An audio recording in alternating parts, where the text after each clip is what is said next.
Olá, tudo bem? Essas são as principais notícias do Unibrasil em síntese. Valorização da cidadania. Projeto de inclusão digital está com as inscrições abertas. O especialista em Constituição, Luiz Roberto Barroso, ministra aula magna para os estudantes da graduação e do mestrado em Direito. A equipe da Unibrasil é campeã do circuito brasileiro de rugby. O projeto de inclusão digital das Faculdades Integradas do Brasil, que busca promover a cidadania, está com as inscrições abertas.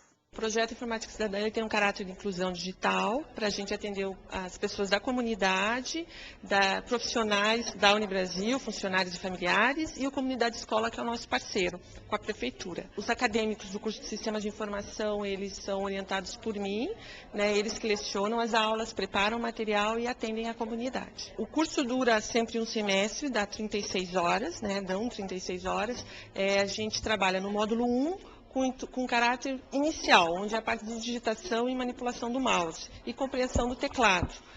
Depois a gente parte para o módulo 2, que a gente trabalha o básico e o intermediário de aplicativos, como Word, Excel, e trabalhamos agora, estamos ofertando pela primeira vez a internet cidadã, onde a gente busca trabalhar sites governamentais, sites educacionais, para que as pessoas consigam entender a internet como uma forma delas adquirirem conhecimento, se comunicarem e colocarem a opinião delas sobre os acontecimentos na comunidade através de sites governamentais. Pode se inscrever aqui na sala 71 do bloco 4, com a Josiane ou com a Vanessa, e as aulas acontecem nos laboratórios da Unibrasil, tanto do bloco 2 como do bloco 5. As aulas serão sempre aos sábados e começam no dia 28 de março. Imagine o peso de uma experiência de intercâmbio em seu currículo acadêmico. Pensando nisso, as Faculdades Integradas do Brasil oferecem bolsas de intercâmbio para o segundo semestre de 2009. As inscrições podem ser feitas no protocolo do Bloco 1. Clique ainda no link Cooperação Internacional no portal da Unibrasil. Você pode ver a lista de universidades conveniadas, o formulário de inscrição e as resoluções sobre intercâmbio. Informações você consegue também na Coordenação de Cooperação Institucional e Internacional no Bloco 6. O Núcleo de Práticas Jurídicas das Faculdades Integradas do Brasil obteve credenciamento junto à OAB para a realização de estágios.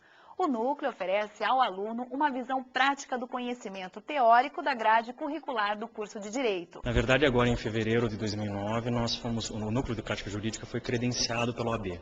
Isso quer dizer que nós viramos um escritório e que pode oferecer estágio. Então, os nossos estagiários, a partir do 4º e do 5º ano, poderão ser credenciados ou poderão ter a carteira da OAB para estagiário. Esse convênio facilita a vida deles como estagiários, né? Eles vão ter uma contagem de horas para estágio, vão poder usufruir de algumas vantagens da OAB, como, por exemplo, desconto na livraria, por exemplo, participação de cursos patrocinados pela escola da OAB, e mesmo atos processuais, por exemplo, ir ao fórum, retirar um processo, etc. Atos que são típicos de estagiários com credencial da OAB. Está em cartaz o documentário Ibacuxa, Herdeiros Atômicos no Brasil, e tem direção de fotografia da professora de publicidade da Unibrasil, Cláudia Guimarães. Ibacuxa significa sobreviventes da bomba de Hiroshima e Nagasaki. São as vítimas, os últimos 140 sobreviventes que ainda existiam aqui no Brasil. Nós tivemos a oportunidade de entrevistar alguns deles que moram em São Paulo e nas proximidades. Esse filme foi um projeto premiado pela Petrobras, a direção é do Maurício Kinoshita, e eu fui convidada para fazer a fotografia do filme. Foi um processo muito interessante porque toda a captura do filme foi feita em digital e finalizada em 35, então todos os presets da câmera, o trabalho que a gente teve foi visando esse fim, projetar o filme nas grandes telas, finalizar em 35. Foi um trabalho bastante interessante e eu me apaixonei também, me envolvi como em todos os filmes que eu participo, com a história, que achei o apelo é muito bacana. Tivemos um prêmio de melhor fotografia no 4º Festival de Cinema de Maringá. Então eu fiquei muito feliz pelo filme, acho que é um roteiro merecedor. O trabalho do Maurício foi fantástico. A trilha sonora do Julián também foi uma trilha original, composta para o filme.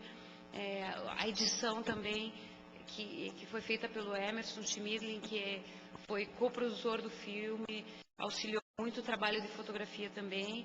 Foi muito bacana esse trabalho, eu gostei de ter participado, fiquei muito feliz e feliz pelo resultado, porque esse filme tem agora no projeto Petrobras, está em Curitiba, vai ficar durante este mês inteiro no Cine, no Shopping Cristal, às 18 horas, a entrada é gratuita. E eu convido a todos a assistir o filme. Eu acho isso muito bom, apoio esses projetos, incentivo os meus alunos a participarem, porque é aberto a todas as pessoas. Porque, justamente pela divulgação, porque um filme só existe quando existe um espectador, um olhar. Então, eu acho bastante bom isso, essa forma de divulgação, e espero que as pessoas prestigiem e vão ao cinema. E Bacusha foi um dos 10 projetos contemplados pelo Prêmio Estímulos de Curtas-Metragens 2005, realizado pela Secretaria de Estado da Cultura de São Paulo.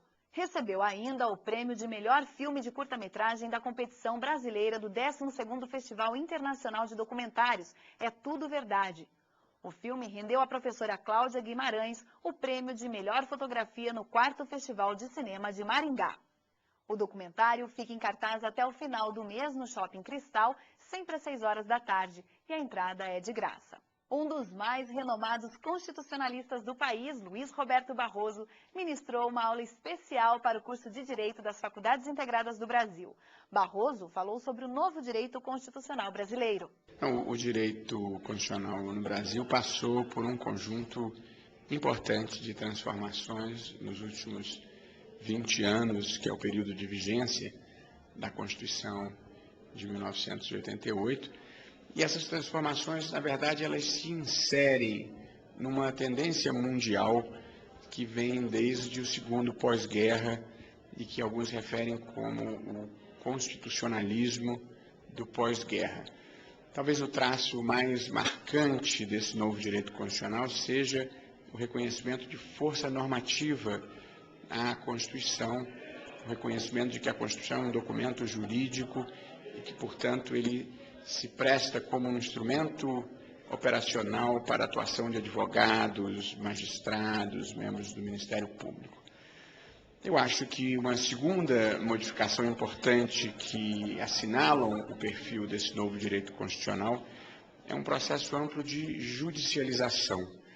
A Constituição passa a ter força normativa, as constituições passam a ser mais abrangentes e o judiciário passa a ter um papel de maior relevância, em certos casos de protagonismo na solução de alguns debates políticos e na definição de algumas escolhas morais que a sociedade precisa fazer. E eu diria que a terceira mudança muito significativa foi o desenvolvimento de uma nova teoria da interpretação constitucional, uma nova dogmática da interpretação constitucional, da hermenêutica constitucional, criando categorias que procuram lidar com as complexidades da vida contemporânea. O mundo se tornou extremamente plural, marcado pela diversidade, por projetos existenciais muito diferentes e legítimos que concorrem entre si, um mundo em que há valores que se contrapõem, como necessidade do desenvolvimento de um lado e necessidade de preservação do meio ambiente do outro lado, livre iniciativa de um lado, necessidade de proteção do consumidor do outro lado. Portanto, o mundo hoje precisa lidar com um conjunto muito vasto de situações e de interesses que são legítimos, mas se contrapõem e, em certos casos, se excluem. E, portanto, desenvolveu-se um instrumental teórico ligado ao reconhecimento das colisões de normas constitucionais, à normatividade dos princípios, à necessidade da técnica da ponderação, à reabilitação da argumentação jurídica. Há uma revolução profunda e silenciosa acontecendo por aqui. Durante o evento, o jurista lançou seu novo livro. A obra trata dos conceitos fundamentais do direito constitucional brasileiro, da construção de um novo modelo e das principais transformações nos últimos anos. Eu trabalho como advogado, mas sempre trabalho doutrinariamente também em questões ligadas, por exemplo, às pesquisas com células-tronco embrionárias, que foi um tema que de uma certa forma dividiu o Supremo e a sociedade brasileira a propósito da permissão da utilização de embriões congelados há mais de 3 anos nas pesquisas científicas, e o Supremo se pronunciou favoravelmente às pesquisas, mas é uma questão que tem complexidades que não são apenas jurídicas, mas são complexidades filosóficas, embora houvesse implicações religiosas, mas a religião eu penso que seja um espaço da vida privada. Mas havia complexidades filosóficas nas escolhas morais que as pessoas fazem para as suas vidas e, portanto, algumas dessas questões não se colocam nem em termos de certo ou errado. Eu costumo sustentar que em matérias que envolvem o que em filosofia se chama de desacordos morais razoáveis, em que pessoas esclarecidas e bem intencionadas pensam de maneira totalmente diferente, o papel do direito e do Estado não é o de fazer as escolhas pelas pessoas, mas de assegurar que cada um possa viver as suas próprias escolhas e, de certa forma, essa foi a tese que prevaleceu no caso das pesquisas com células tronco embrionárias, porque as pesquisas dependiam de autorização daqueles que haviam doado o material genético que produziu o embrião.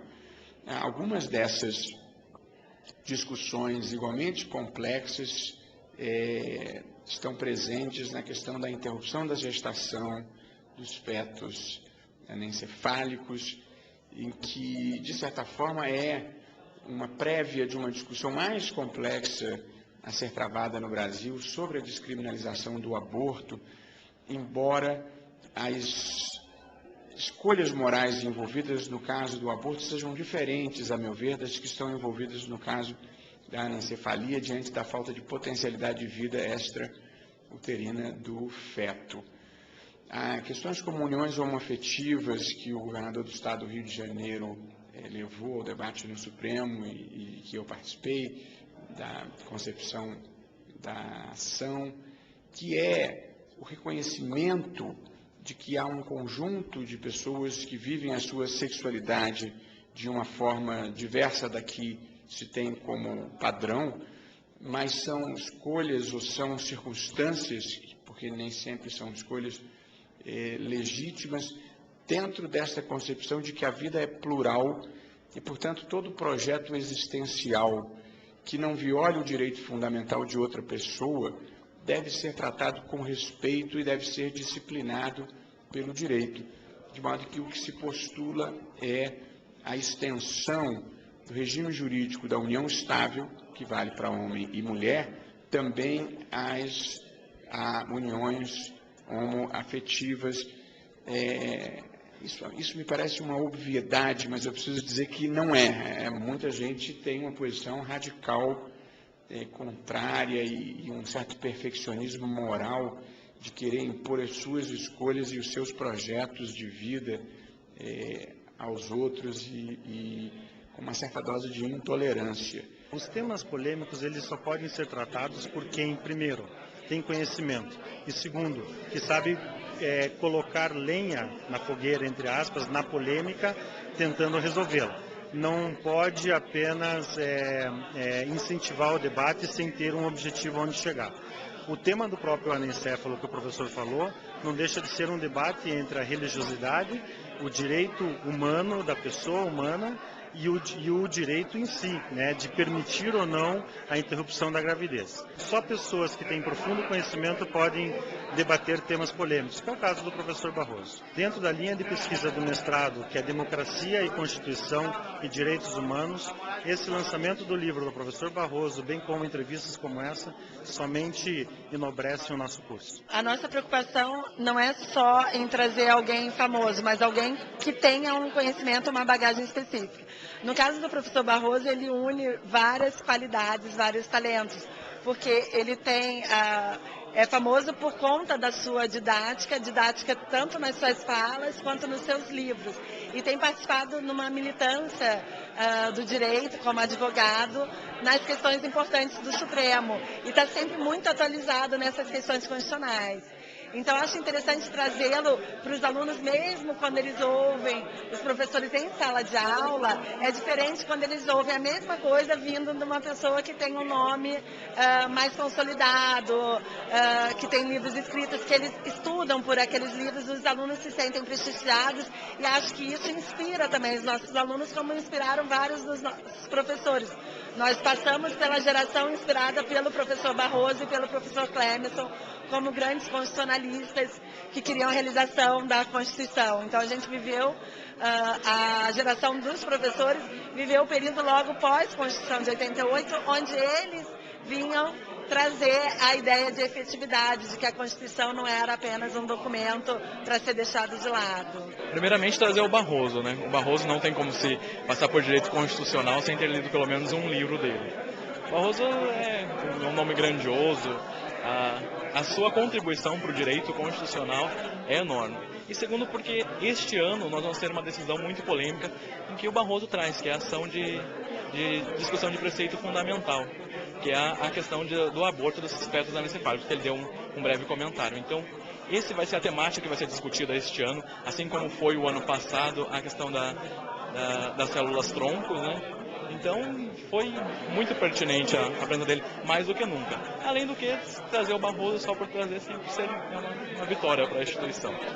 Eu acho essa iniciativa fundamental, importante, porque ela reforça, digamos assim, a área de concentração nossas preocupações com o direito constitucional. Em especial, essa vinda do professor Barroso no Brasil está pautada também pelo fato de que ele está aqui lançando seu livro, que é uma referência no direito constitucional brasileiro. O professor Barroso tem seu nome inscrito aí na galeria dos grandes constitucionalistas brasileiros e a sua obra é uma referência para todo aquele que pretende estudar o direito constitucional e como ele mesmo falou na palestra, não só direito constitucional, mas quem quiser fazer uma leitura do direito a partir do direito constitucional, que eu diria é fundamental, digamos assim, para a gente compreender o ordenamento jurídico brasileiro como um todo hoje. Quero cumprimentar o Unibrasil, uma iniciativa maravilhosa, uma palestra excelente, sem dúvida nenhuma. O professor Luiz Barroso é um expoente da cultura jurídica nacional e, além do que, tem ótimas posições, é um humanista, agradabilíssimo, uma palestra descontraída, um profundo conhecedor, mas com simplicidade. A equipe Sub-19 do Unibrasil Curitiba Rugby Clube é campeã do circuito brasileiro de Rugby Sevens. O título foi conquistado após 18 vitórias, um empate e apenas uma derrota na temporada 2008-2009.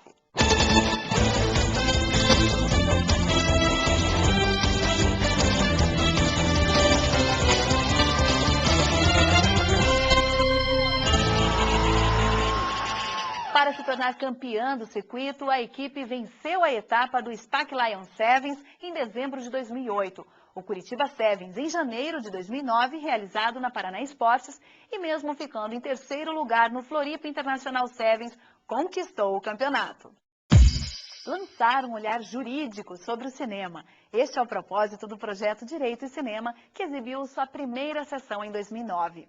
O filme Obrigado por Fumar foi debatido pelos alunos e professores Gabriel Schumann, Rafael Zanlorenzi e Laura Garbini. Os encontros do Direito e Cinema, que acontecem uma vez por mês aos sábados, eles são eventos culturais, de confraternização, que agregam os alunos não só do curso de Direito, nós temos aqui egressos, alunos de outros cursos, mas que ele tem um caráter pedagógico e educativo. Não é apenas um encontro para assistir um filme como lazer e entretenimento. Por conta disso, existe uma intenção educacional que é um estímulo, uma discussão de um estímulo aos estudantes para que treinem, para que discutam, para que pensem um olhar jurídico sobre as relações sociais, sobre a sociedade, que neste momento aqui está sendo expresso, representado na forma de um filme. O cinema, como entendido como uma prática social, onde o cinema ele vai ressaltar, ele vai caricaturizar, ele vai estereotipar elementos e valores que estão dados e colocados na sociedade. E este olhar jurídico, portanto, ele é uma perspectiva. Então, os filmes não precisam ter necessariamente temas jurídicos, não precisam ter o foco em filmes de tribunais. São filmes que mostram situações sociais e nós vamos depender deles, discriminar, analisar a dimensão jurídica, a dimensão do justo, do injusto, da ordem, da lei, do crime, do desvio, da norma, dentre tantos outros. A escolha do Obrigado por Fumar é primeiro porque envolve o tema da saúde, que é um tema do meu interesse, então aí é um tema que os professores têm afinidade, mas além disso é um tema que traz várias discussões interessantes para os alunos de direito, é um tema que complementa a formação, como trouxe a professora Laura durante a palestra. O objetivo não é só trazer temas jurídicos, mas é complementar a formação dos alunos enquanto pessoas, enquanto juristas. Esse filme traz os temas da argumentação, do lobby, da produção das leis, do marketing, do controle do Estado, da liberdade, e por isso a gente julgou que é um filme bastante interessante para os nossos alunos. O curso de Psicologia das Faculdades Integradas do Brasil recebeu os psicoterapeutas Sandra Mara e José Henrique Volpe, que falaram sobre a psicologia corporal.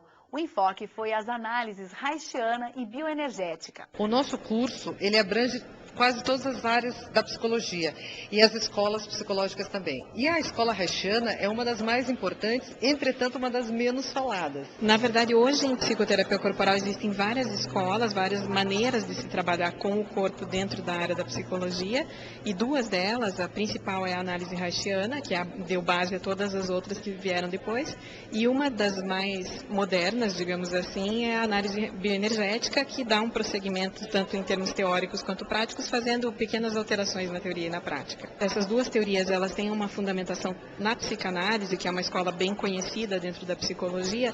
Elas têm uma maneira diferente de olhar esse desenvolvimento, e esse desenvolvimento dá a noção toda de base para que a gente possa compreender o que em psicoterapia corporal se chama de caráter, que é a forma como cada um de nós funciona no mundo, a forma emocional que nos embasamos. Então, a gente vai falar das etapas do desenvolvimento, da análise do caráter e de como se trabalha dentro desse tipo de abordagem, tanto a análise reichiana quanto a análise bioenergética, enfocando o caráter e o desenvolvimento. Na semana passada, o curso recebeu Clair Terezinha Lazarete, psicóloga do Hospital das Clínicas e vice-presidente da Sociedade Brasileira de Psicologia Hospitalar, que abordou o tema Psicologia Hospitalar no Paraná, História e Atuação. Obrigada pela companhia. Eu espero você na próxima edição do Unibrasil em Síntese. Até lá!